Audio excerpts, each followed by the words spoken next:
Have you ever looked back at everyone you've fallen for and realized they were basically the same type of person?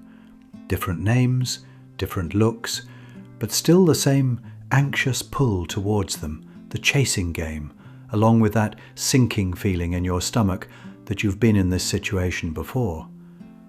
That's not random, it's because you have. And somewhere, deep down, you knew it. That's not bad luck, and it's not a coincidence. Out of everyone you could have wanted, you keep choosing the type of person who feels familiar. The problem is, familiar isn't the same thing as good. Familiar just means your nervous system recognizes it.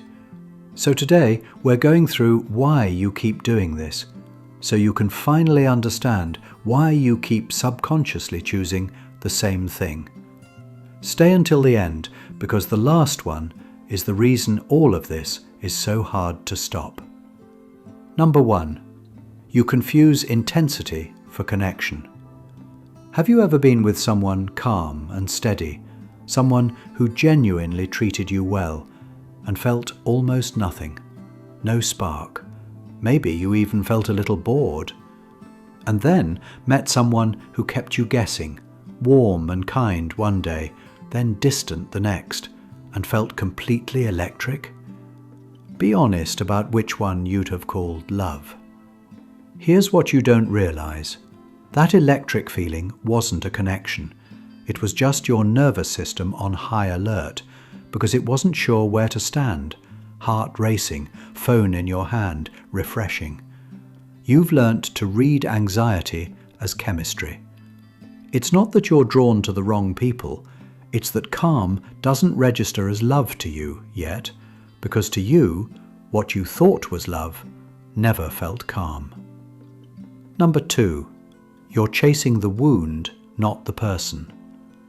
Have you ever noticed that the people you fall hardest for happen to be missing the exact thing you couldn't get as a kid? Think about what hurt most back then. Maybe the parent whose love you had to earn, or whose support you could never count on. Now look at who you keep choosing. It's the same, isn't it? There's a reason for that. Some part of you is still trying to win the thing you couldn't win back then. If you can finally get the distant one to stay, or the unavailable one to choose you, maybe that old wound would finally heal. So you keep picking people who give you another shot at closing it. You're not falling for the person, you're falling for the chance to pass that test you failed as a child. Number 3. You read availability as a red flag. Have you ever noticed that the second someone really starts liking you back, clearly, openly, without any games, a little voice in your head starts finding things wrong with them? When someone makes plans and picks you without making you earn it, what do you actually feel? Relief? Or a slow building discomfort? What this is your mind building a case against them. They're too eager and available, so something has to be off. And you pull away without really knowing why. Here's the truth underneath it. Consistency feels unsafe to you because you never learnt to trust it. A person who is reliably there gives you nothing to chase, and chasing is the only version of love you know. It's not that they're too available, it's that being chosen calmly is unfamiliar, and to you, that unfamiliar feeling is associated with danger. Number 4.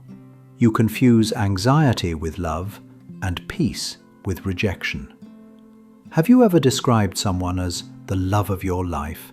And when you really think about it, most of what you felt around them was anxiety, the obsession, the overthinking, waiting for a text.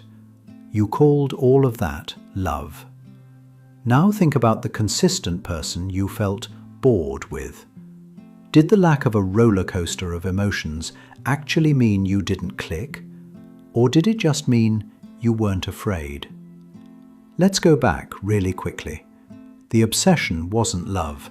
It was your body trying to resolve feelings of uncertainty, similar to how it normally does with something that you can't predict.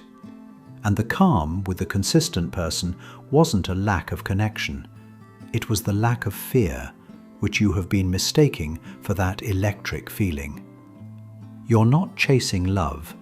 You're chasing relief from the anxiety the wrong person created in the first place. Quick thing before number 5. If any of this is relatable, go ahead and subscribe. It's the best way you can help us reach more people interested in psychology and these kinds of topics. Number 5.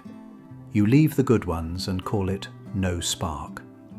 Have you ever ended things with someone who did everything right and the only reason you could give was, "I just didn't feel a spark"? Think about that person for a second. Can you picture them?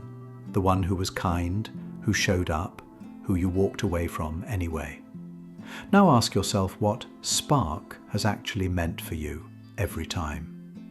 Hasn't it always been the people who made you a little anxious, a little unsure? Then no spark doesn't mean no connection. It means there was no anxiety associated with that person, and you've been using the wrong test to evaluate your feelings for them. The messed up part is that you keep leaving the people who could love you well, because their love doesn't come with that fear you've learned to need. Number 6. Not your soulmate, but a pattern. Have you ever met someone and felt like you just knew, like instantly, that this person was different? You felt that pull in your chest before you even got to know their last name. Pay attention to that feeling. Here's what's actually going on in that moment. Your nervous system is finding its match. It's just recognizing something familiar. It's going, "Oh, I know this one," and lighting up the same way it always does around that type. If you look back honestly at each person who ever gave you that instant hit, that instant butterflies feeling, are they really all that different from one another? Or do they keep having the same thing going on, the push and pull, not giving you a clear answer on where you stand in their life? That's not a soulmate, that's a pattern. There's a name for it. Psychologists call it your love style, the model you built as a kid for what you thought love was supposed to feel like. If love felt safe and steady early on, you would look for safe and steady now. But if love felt like something you had to chase, something that was inconsistent or that you had to earn, that's the model of love you have now. Your brain has been using that model ever since, pulling you into the same type over and over until you take a step back and figure out what it's doing. That click feeling you're trusting when you meet a new person, isn't your gut telling you this one's the one? It's an old pattern telling you this person is familiar. However, familiar and right are not the same thing. So why does your love style have this much power over you?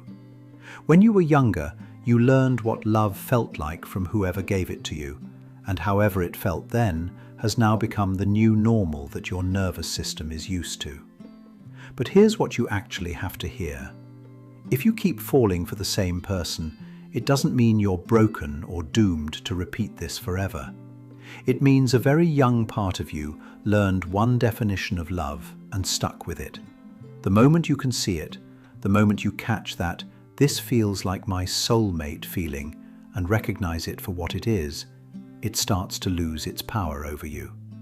You don't have to fix all of this right away. You just need to notice the pattern. So the next time you feel that instant pull, ask yourself the only question that matters here. Is this love, or is this just familiar? Because the day you can tell the difference is the day you stop falling for the same person and finally let yourself fall for the right one. Thank you for watching. We'll see you in the next video.